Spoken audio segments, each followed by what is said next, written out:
feeling connected to these great ideas, to these great truths, is the first part, faith. Second thing, virya. In Sanskrit, that word virya, it's a very powerful word. Understand? Virya, that comes from the root vira. The idea vira is defined not as conquering or killing somebody,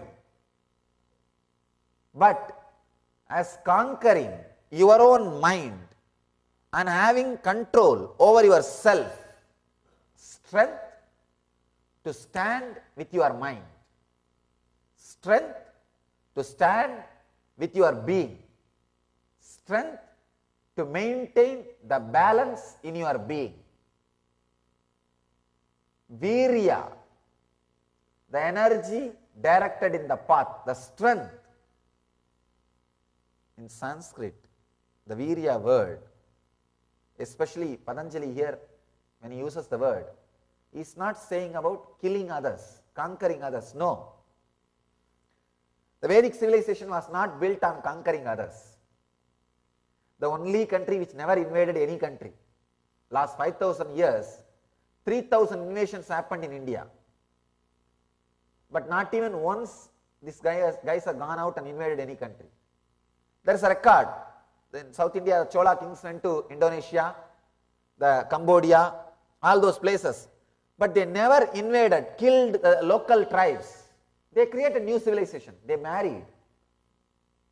They created a new civilization. In Cambodia, if you see the amazing temples, the whole thing was carved. In Chennai, we have a place called Mahabalipuram, and it was taken by ship and assembled in Cambodia. People were never killed.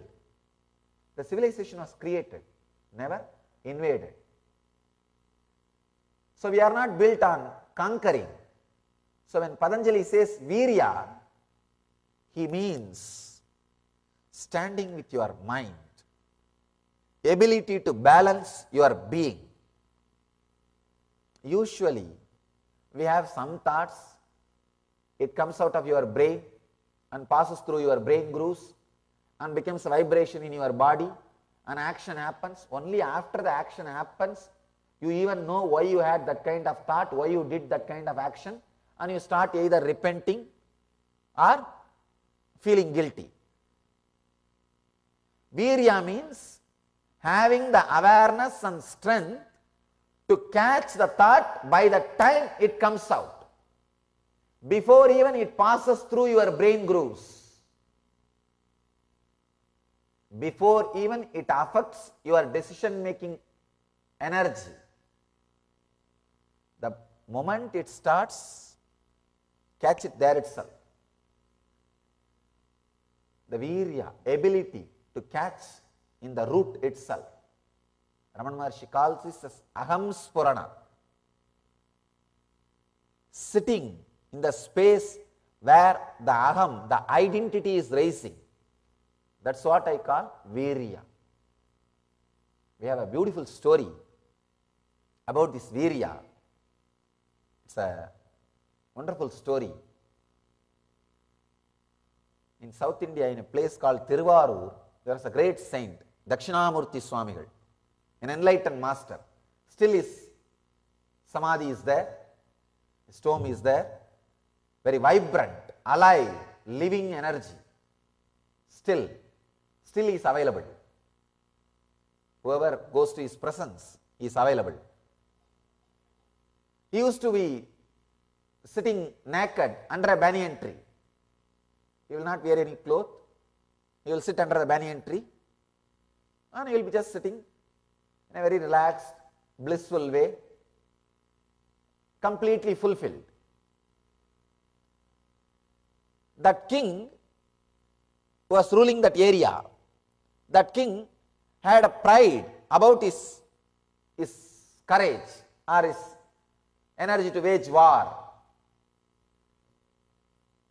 In Tamil language, there is a tradition, if some king kills 1,000 elephants in the war, 1,000 elephants, a special song will be sung on him with 1,000 verses. It's called Bharani. It's called Bharani. That's a kind of a poem, will be sung only to a person who proves his power by killing 1,000 elephants. So this king in the war, in the local wars, has killed thousands of elephants, and the local is poet, his court poet, sung that song on him with 1,000 verses, praising his glory. And these kings have no other work, and these poets also no other work. This guy has to sing and he will give money. And it goes on and on and on. This poet, suddenly he felt, sometimes like this, how the scientists feel, they are bending the truth for the person, for the sake of the person who is funding the research and development. So he also had a guilt. I think I am singing about this guy, even though this guy is not worthy of what I am singing. Because he gives money, I am singing. I should stop. The conflict between Lakshmi and Saraswati, the intellect and wealth, started in him. Should I continue to use my Saraswati to get little Lakshmi, or should I stand up and do only what I believe as truth? Suddenly somehow he was possessed by Shraddha. Shraddha Vivecha. Shraddha possession happened on him. He was possessed by Shraddha, the strength and straightforwardness. And he starts seeking a guru to achieve inner fulfillment. That's a great thing in the Vedic civilization. The moment you start thinking inside, you want to look further in the life, either by fear or greed, or depression or pain or suffering or anything, they will start seeking guru.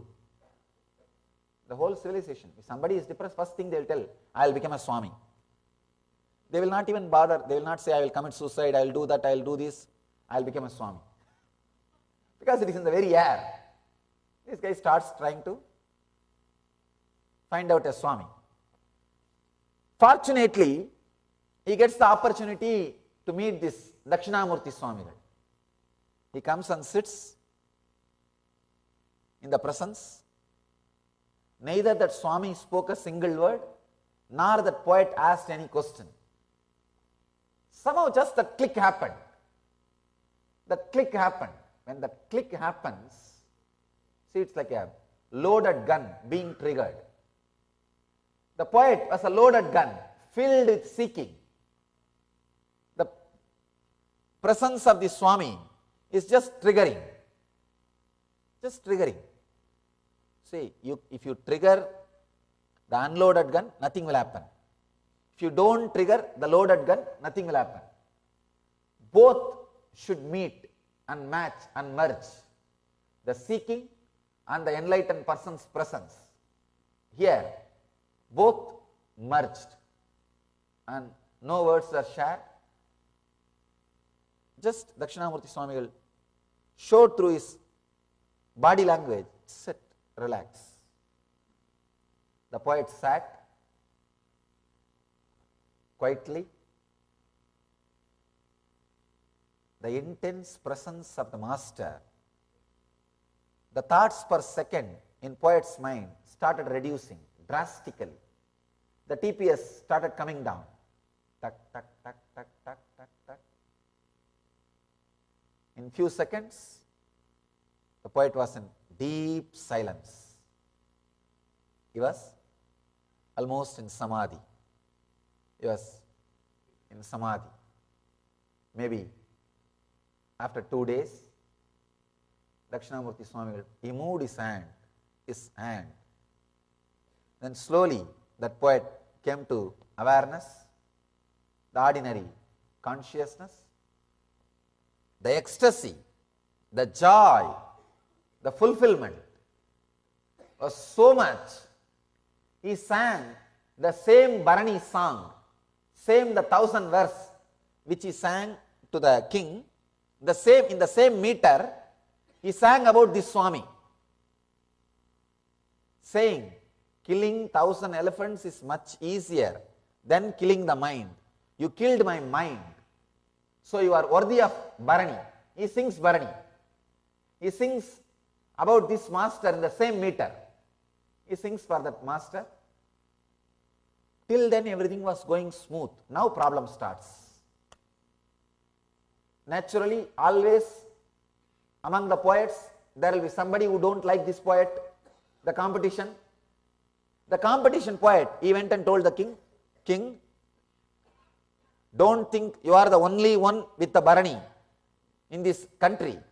King said, who else can have Bharani like me? I am the only one. The poet says, no. The poet who sang Bharani on you, the same guy has sung Bharani on another one beggar. This king says, how dare he sing that same meter on some beggar? This poet has to prove that beggar is worthy of that Bharani. Who is here who can kill 1,000 elephants except me? This poet, he did his job, he escaped. That poet who sang the Bharani, he was called. He was called, and king asked, how dare you sing in the same meter that Swami also? What do you mean? You have to now prove that he is worthy. He has killed 1,000 elephants. Otherwise, your head will be cut. That's the usual dialogue. Always the kings have to use the dialogue. And the poet says, I don't know about cutting my head and all those things. All I say, if you can, just come once and see him. After that, whatever decision you take, I can't tell anything. It is going to be executed. It is going to happen. So you do what you want. But I have my love for you. Just because of that I tell you, come and see him once. The Chola king, he goes with all his, the Radha, Kaja, Pada, all the senas, all the army, with his ministers. The whole kingdom goes to that master. The king walks in the front and all these guys are following, and they reach the place where that Swami is sitting. Huge banyan tree, young guy, sitting naked, not bothered at all, just fulfilled, with open, his eyes are open, but he is not seeing anything, because there is nothing to be seen. He can see everything inside. So his eyes are open, but eyeballs are not moving. He is there in Nirvikalpa Samadhi. Suddenly, the moment king saw him, something clicked. Because whenever king sees people, he sees very clearly the fear which is there in that person, and how that civilians obey, how that citizens obey. He sees the respect, he sees the fear. First time he is seeing a man, there is no trace of fear. See, kings are very intelligent. They know how to create fear in people. That is why they are kings. See, they are sitting in the throne because they are able to create fear in everybody. They are able to convince people that they are some way they are superior than others. He saw that master, young guy, naked, no property, nothing, with open eyes, is just fulfilled, so complete. He sees his presence or his whole army is unable to shake him. The guy is in his silence, fulfillment. Suddenly something happens to him. How come? How can a person be without having fear about me and my army? Means there is no fear of death in him. He goes near, Swami is just sitting in his deep silence. Slowly, more and more, the king gets closer. Same thing which happened to the poet starts happening in the king. The number of thoughts is reducing. Understand? You will be violent and arrogant only if the TPS is high. If the thoughts per second drops, you can neither be violent nor be arrogant. The ego will disappear, it will melt, die down. When the number of thoughts, that restlessness, that irritation, that agitation, when it started coming down, ego started melting, violence started melting, the arrogance started melting. He went and sat like a puppy next to the master. Understand? I am not describing some story, I am describing the event which happened. It's a history. It happened. He just went and sat like a puppy. All that Swami did, he just showed through his eyes, close your eyes and sit, relax. Don't worry. Your army is not going to be useful here. Relax. The way in which he looked, the body language he radiated, the courage and confidence which was in his eyes and in his being. Just the king's master says, sit, relax. The king looked too small in front of the presence of this great Swami. The master's presence, the presence of a beggar, the great king looked too small. He just sat. Because king sat, the whole army sat. Because the whole army sat, all the ministers sat. Because all the ministers sat, the whole citizens sat. The whole kingdom is sitting at the feet of this beggar.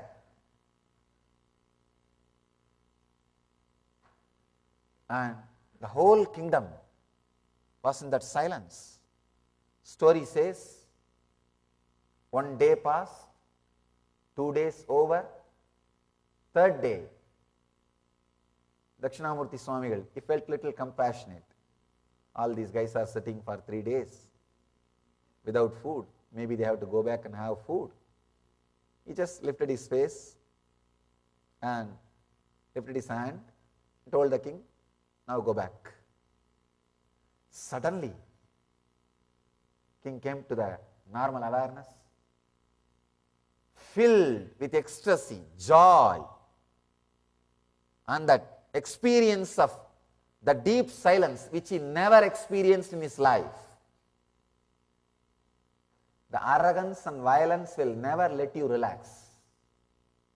First time in his life, he experienced himself, that restful awareness, the deep joy, the deep fulfillment, the deep peace and bliss.